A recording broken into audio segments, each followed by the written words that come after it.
মুখ ডালে একেবারে এভারেস্টের চূড়ায়। বিরাট কোহলি থেকে রোহিত শর্মারা এবারে টি-20 বিশ্বকাপে যদি জেতেন কত টাকা প্রাইজ মানি পাবেন জানেন? জানলে চমকে যাবেন, একেবারে গুণে শেষ করতে পারবেন না সেই টাকা। এক কথায় বলতে গেলে 2 বছর আগে টি-20 বিশ্বকাপে যে টাকা পাওয়া গিয়েছিল, অর্থাৎ যে প্রাইজ মানি পাওয়া গিয়েছিল তার থেকে দ্বিগুণ টাকা পাওয়া যাবে এবারের প্রাইজ মানিতে। কিন্তু তাতে কতটা লাভবান হবেন ক্রিকেটাররা জানেন?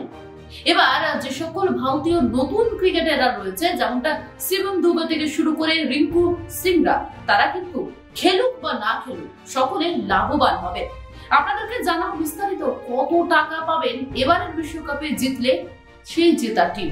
গতবার বিশ্বকাপে জিতেছিল জোস বাটলারের ইংল্যান্ড। চ্যাম্পিয়ন হওয়ার দরুন তাঁরা পেয়েছিলেন $1.6 মিলিয়ন, ভারতীয় টাকার অঙ্কে যা 12 কোটিরও বেশি। আর এবার যে দল চ্যাম্পিয়ন হবে তারা পাবে দ্বিগুণ টাকা, $2.45 মিলিয়ন, ভারতীয় টাকায় যা 20 কোটিরও বেশি। শুধু চ্যাম্পিয়ন টিমই নয়, পুরো টি-20 বিশ্বকাপের প্রাইজ মানি এক ধাক্কায় অনেকটা বাড়িয়ে দিয়েছে আইসিসি। এবারের বিশ্বকাপের অর্থের সেই বহর বাড়তে বাড়তে $11.25 মিলিয়ন গিয়ে দাঁড়িয়েছে।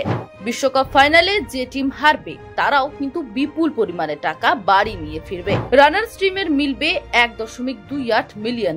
সেমিফাইনালে হারা দল অর্থাৎ ইংল্যান্ড ও আফগানিস্তান পাবে $7,87,500। সুপার 8-এ অংশগ্রহণকারী দলগুলির জন্য বরাদ্দ $3,82,500। গ্রুপ পর্বে তৃতীয় হয়েছে যে টিমগুলি, তাদের জন্য থাকছে $2.5 লক্ষ মতো। 13 থেকে 20তম স্থানাধিকারী টিমগুলির জন্য থাকছে $2.25 লক্ষ। ভারত যদি চ্যাম্পিয়ন হয় শুধু 20 কোটিতেই থামবে না প্রাইজ মানির সূচক। প্রতি ম্যাচে জয়ের জন্য আইসিসি দিচ্ছে প্রায় $32,000। সেক্ষেত্রে ফাইনাল জিতলে ভারত 8টি ম্যাচ জিতবে, অর্থাৎ আরো $2.5 লক্ষ জুড়বে ভারতের ঝুলিতে।